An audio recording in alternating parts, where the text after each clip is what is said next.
आपकी सर अगर हम इससे पिछली किताब की बात करें जिसमें आपने बहुत सारी चीज़ों का ज़रूर जिक्र किया होगा, अपने पूरे 4 दशक के कार्यकाल का, सैन्य कार्यकाल का। सर आपकी जो पिछली किताब थी उसे संसद तक में भी उठाया गया, उस पर राहुल गांधी ने उसका जिक्र किया, एक विवाद भी खड़ा हो गया। आपको सर क्या लगता है कि संसद में आपकी जो किताब थी उसका जिक्र होना चाहिए था? मेरा तो कहना यह है कि आर्मी और आर्म फोर्सेस को राजनीतिकरण से दूर रखना चाहिए। और जैसे मैंने अभी भी कहा कि अगर हम सारे हमारे पड़ोसी देश देखें और वहाँ पर क्या क्या हो रहा है, तो उससे ये बहुत साफ नज़र आता है कि अगर हम इतना उन देशों से आगे बढ़ पाए हैं वो इसीलिए कि आर्मी और आर्म्ड फोर्सेस राजनीति में नहीं पड़ी है।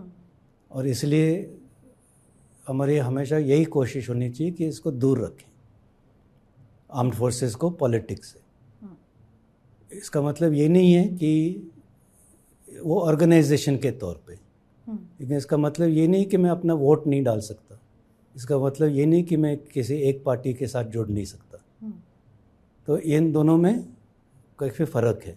लेकिन एज अ आर्मी एक ऑर्गेनाइजेशन के तौर पे हमें इन मामलों से अगर दूर रखा जाए तो ये देश के लिए अच्छा होगा। सर इस पे एक सवाल ये भी है कि क्या राहुल गांधी ने आपकी किताब का जो जिक्र किया उसको सही तरीके से उन्होंने प्रोजेक्ट किया या उसे सही तरीके से प्रोजेक्ट नहीं किया? आपकी उस पर राय क्या है? क्योंकि सर उस समय भी सबने आपको, all of us, sir media ने भी आपको अप्रोच किया, पर हम लोग आपसे तब नहीं मिल पाए। लेकिन आज मेरी खुशनसीबी है कि मैं आपसे इस बारे में बात कर पा रही हूँ। आज मैं मीडिया से बात कर रहा हूँ इस किताब के बारे में। उस वक्त मुझे कोई ज़रूरत नहीं महसूस हुई कि मैं उसके ऊपर कोई टिप्पणी करूँ।